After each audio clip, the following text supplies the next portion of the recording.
Exercice 17, page 101 du manuel. Donc exercice concernant le cosinus et le sinus d'un nombre réel. On vous pose plusieurs petites questions, on les aborde les unes après les autres. Première question, peut-on trouver une valeur de x telle que cosinus x soit égal à 1,4 ?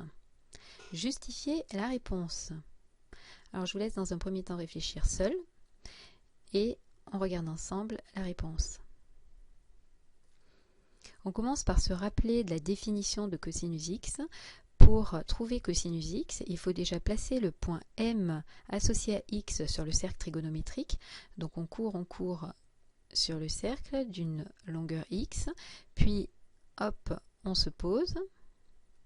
Donc il faudrait, pour trouver précisément où placer le point M, avoir la mesure de l'arc orienté dans 0,2π. Ensuite, on multiplierait par 180 sur π pour obtenir l'angle et on place avec précision notre point M.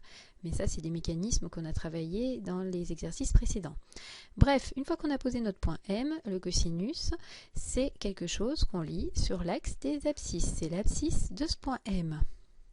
Alors, que peut-on dire de cette valeur? Est-ce qu'elle peut être égale à 1,4?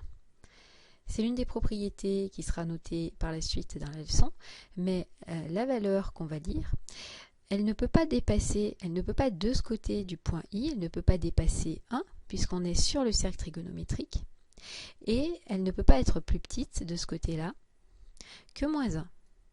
Donc un cosinus, c'est une valeur qui va se lire ici, entre moins 1 et 1. Ça ne peut pas être plus petit que moins 1, ni plus grand que 1. Donc ici, c'est ce qu'on écrit, notre cosinus est forcément coincé entre moins 1 et 1. Donc on ne peut pas trouver un x dont le cosinus serait égal à 1,4. Donc le cosinus de x égal à 1,4 est impossible.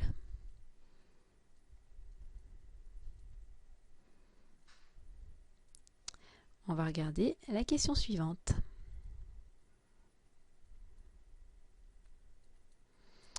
Question 2a. Tracez un cercle trigonométrique. Donc, je vous laisse le construire sur votre cahier. Et ensuite, 2b. Placez sur l'axe des cosinus le nombre 0,8.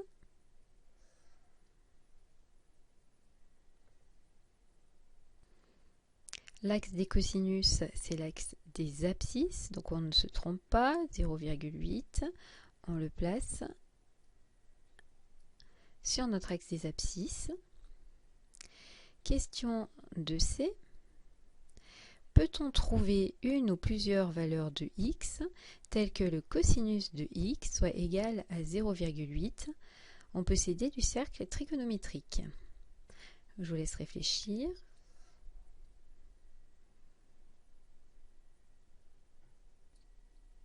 Alors, 0,8, c'est l'abscisse des points du cercle qui vont être associés à des valeurs qui conviennent. Donc, il s'agit ici de regarder quels sont les points du cercle qui ont comme abscisse 0,8. Alors, on va avoir un point ici qui a comme abscisse 0,8. Je vais l'appeler M. Et puis, on va dire qu'il est associé à un chemin ici. Alors, je ne sais pas combien exactement il mesure, hein, mais on va l'appeler X, cette longueur de chemin.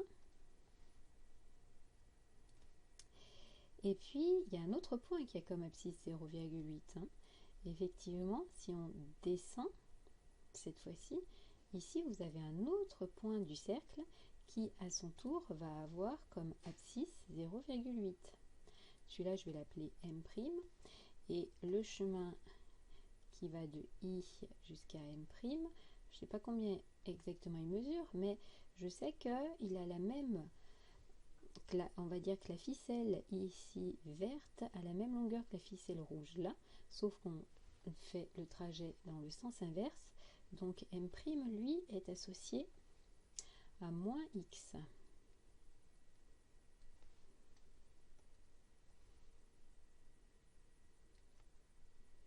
Donc ici, on a deux points et deux nombres déjà qu'on sait associé à 0,8 sur le cercle trigonométrique.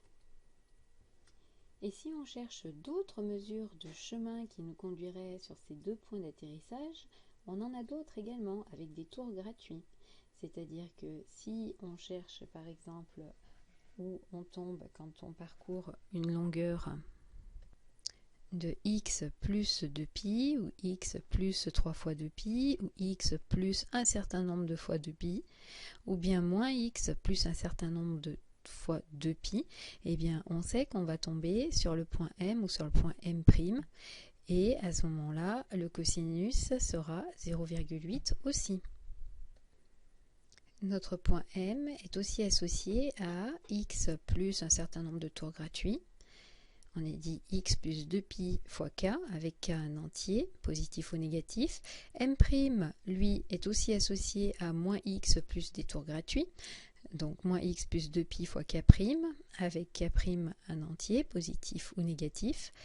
Et cela signifie que le cosinus de x, de moins x, ou de ces nombres-là, vaudra 0,8. Alors, on ne sait toujours pas qui est x exactement, quelle est la longueur de ce chemin-là quand on est ici sur le cercle, pour une abscisse de 0,8, mais la calculatrice va nous le dire. Il faut sortir sa calculatrice pour la question petit d, et à la calculatrice, vous allez voir qu'avec une certaine touche, on va pouvoir obtenir la valeur qui est ici. Alors, sur notre calculatrice, il va falloir taper, on se pose comme question, cosinus de quoi est égal à 0,8.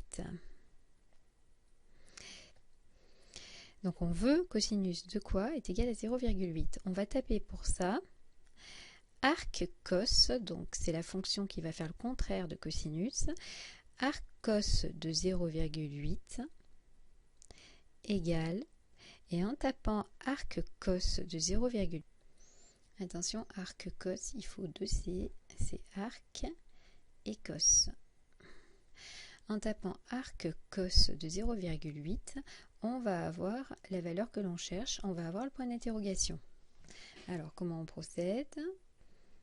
Donc, vous devez repérer sur votre clavier où est-ce qui est marqué arc cos. Alors, arc cos, c'est en fait ce qui est indiqué en couleur au-dessus de la touche cos. Il s'agit donc d'appuyer d'abord sur la touche jaune, ensuite sur la touche cos. C'est écrit cos moins 1 ou arc cos, mais ça va être la même chose. Et puis, on tape 0,8.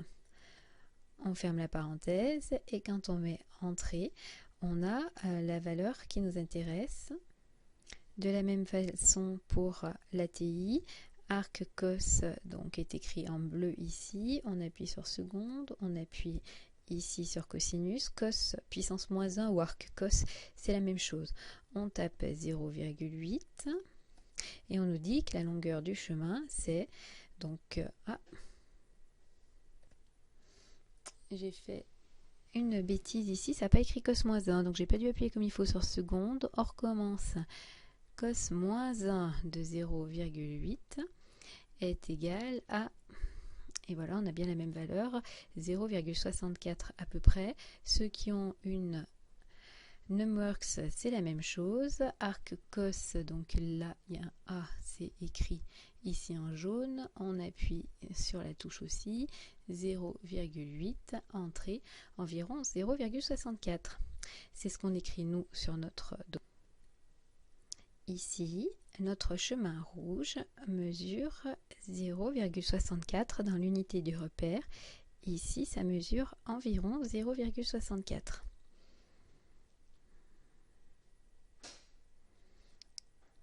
On est en valeur approchée.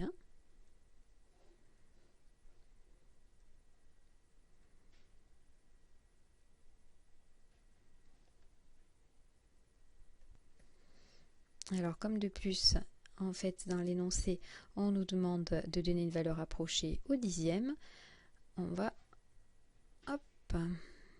arrondir. C'est environ 0,6 cette longueur qui est là. Et ça nous permet de conclure l'exercice.